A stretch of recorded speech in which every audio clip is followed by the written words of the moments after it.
আসসালামু আলাইকুম, সবাই কেমন আছেন? আমি আবার আপনাদের জন্য নতুন একটি রেসিপি নিয়ে এসেছি। আজকের রেসিপি কাসুন্দির জন্য এখানে আমি হাফ কাপ লাল সরষা নিয়েছি আর হাফ কাপ হলুদ সরষা নিয়েছি।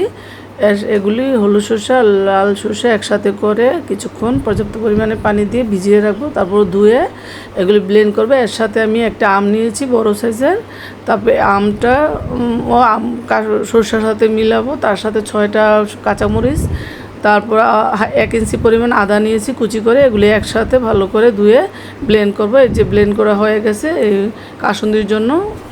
এখন আমি চুলায় একটি প্যান বসিয়ে 2 কাপ পানি দিয়ে দিয়েছি।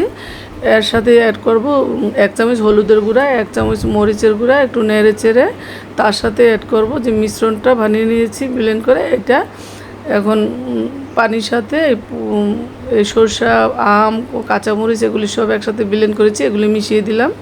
মিশানোর পর একটু ভালো করে নেড়েছে তার সাথে অ্যাড করলাম পরিমাণ মতো লবণ।